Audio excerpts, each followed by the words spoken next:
జగిత్యాల పట్టణంలోని కళాచివాడలో బీఆర్ అంబేద్కర్ విగ్రహాన్ని దుండగులు తొలగించడం ఉద్రిక్తతకు దారితీసింది. సమాచారం అందుకున్న మాజీ మంత్రి జీవన్ రెడ్డి స్థానికులతో కలిసి విగ్రహాన్ని తిరిగి ప్రతిష్ఠాపించి నివాళులర్పించారు. అంబేద్కర్ విగ్రహాన్ని తొలగించడం భారత జాతిని అవమానించడమేనని ఆయన ఖండించారు. అంబేద్కర్ రచించిన రాజ్యాంగం దేశ ఖ్యాతిని ప్రపంచానికి చాటిందని, ఇది కుల మతాలకు అతీతంగా యావత్ దేశానికి సంబంధించిన అంశమని స్పష్టం చేశారు.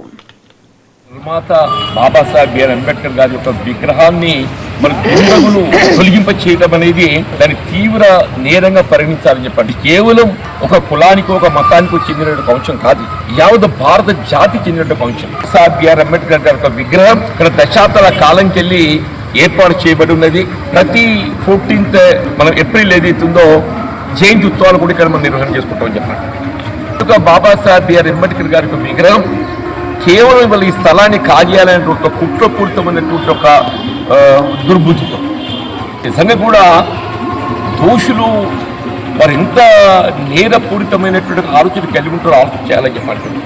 బాబాసాహెబ్ బిఆర్ అంబేద్కర్ గారి యొక్క విగ్రహాన్ని తొలగింపజేసేటువంటి ఒక ప్రయత్నం చేసిందని చెప్పంటే అసలు మొత్తం ఇవాళ భారత స్ఫూర్తి లోపల ఏదైతుందో ఇంతకంటే పెద్ద నేరం ఉంటుందని చెప్పంటుంది. స్థానిక పోలీసు అధికారులతో మాట్లాడడం జరిగింది.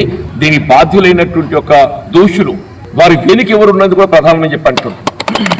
ఈ నేరస్తులు వాళ్ళు తెరపైకి రాకుండా ఇవాళ కేవలం ఏదైతుందో అంశానికి సంబంధం లేని వారిని లోపరుచుకొని వాళ్ళతోని ఈ నేరం చేపించే ప్రయత్నం చేస్తారు. అంటే ఆ కుట్రను ఛేదించాలి. వీళ్ళ కళ్ళ ముందు కనబడుతున్నటువంటి నేరస్తుడికి పరిమితం కాకుండా ఆ నేరస్తుని ప్రోత్సహించినటువంటి కారకులు ఎవరు,